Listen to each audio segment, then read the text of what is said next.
Iran और Israel के बीच जारी युद्ध का असर अब जम्मू कश्मीर के आरएसपुरा क्षेत्र के बासमती चावल उत्पादकों और मिल मालिकों पर भी पड़ रहा है। इस क्षेत्र में उगाई गई बासमती की फसल को चावल में तैयार करके खाड़ी देशों में निर्यात किया जाता है, लेकिन युद्ध की वजह से बासमती शिपमेंट रोक दी गई है, जिससे किसानों और मिलर्स को आर्थिक नुकसान और पैसा डूबने का खतरा पैदा हो गया है। 11-12 दिन से जो हम सुन रहे हैं, जो ये वार चल रही है, इस वार के दौरान में हमारे किसान भाई, हमारे जितने भी बिजनेसमैन हैं, वो जो जिनकी अपनी मिल्स वगैरह है, वो इन सब पर इतना ज़्यादा इम्पैक्ट पड़ा है कि हमारे जितने भी जम्मू कश्मीर के किसान हैं, पंजाब के किसान हैं, हरियाणा के किसान हैं, ये इस टाइम जिन रेट्स पे जिन्होंने फसल खरीदी, आज उन रेट पे इनको फसल आगे बेचने में बहुत मुश्किल आ रही है। उनके रेट एकदम से जैसे डाउन हुए। शिप जो है, हमारी जो जम्मू कश्मीर की एक बड़ी ही मानी जाने वाली जो बासमती है, और वो पूरे ऑल वर्ल्ड में फेमस है, और उसका जो बाहर हमारा यहाँ से एक्सपोर्ट था वो बंद हो गया है। इस वार की वजह से हमें तो इतना नुकसान हुआ है हमारे किसान भाइयों को कि मुझे नहीं लगता कि हर बार किसानों को ही हर चीज देखनी पड़ती है। मैं सरकार से ये अपील करना चाहता हूं कि आपके चैनल के माध्यम से मैं सरकार से ये दरख्वास्त भी करूंगा कि कृपया करके सबसे पहले आप किसान वर्ग जो है उनको देखो, क्योंकि जब तक हमारा किसान मजबूत नहीं होगा, हमारा देश मजबूत नहीं होगा। हर बार किसानों को ही मुश्किल आती है, चाहे बाहर बाढ़ आई, उसके बाद जब उसके बाद कोरोना काल जैसे आया, हर बार इनको किसानों को ही जो है बड़ी मुश्किलों का सामना करना पड़ा।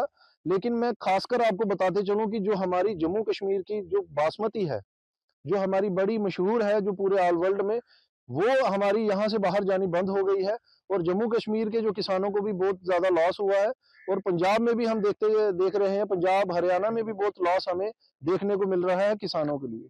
इस जो बाढ़ है उसकी तपिश भारत पाकिस्तान सीमा की सरहदों तक भी पहुंच रही है। जी बिल्कुल पहुंच गई है जनाब। देखिए, अब आर्थिक हमारे किसान जो है वो जिनको हमने मजबूत करने की कोशिश करनी है कि हमने अपने किसान मजबूत करने हैं, तो हमारे किसान तो बेचारे, मुझे लग रहा है कि आने वाले वक्त में तो कोई भी बच्चा अपने जितनी भी जमीनें हैं, तो वो मुझे नहीं लगता कि वो रखेंगे। तो वो जो मुझे लग रहा है कि यहाँ से अपनी जमीनों को तो बेच के तो आधे तो बच्चे बाहर जा रहे हैं जनाब। देखो जी, हमारी जो रणवीर बासमती है, आरसपुरा की मशहूर बासमती है, जो हमारी एक्सपोर्ट पर ही जिंदा है। हम लोग अगर एक्सपोर्ट ना हो तो हमें इधर पूरा रेट मिल नहीं सकता। अब जब का जो ईरान के साथ युद्ध लगा हुआ है, तो बासमती का जो हमारी शिपमेंट थी वो रुक गई है। वो हमने पेमेंट के लिए बोला अपने जो दिल्ली हम भेजते हैं एक्सपोर्टर को, तो उन्होंने कहा कि हमारी शिपमेंट वापस आ रही है, तो हमारा जब ये माल जाएगा तब हम आप लोगों को पेमेंट कर सकते हैं।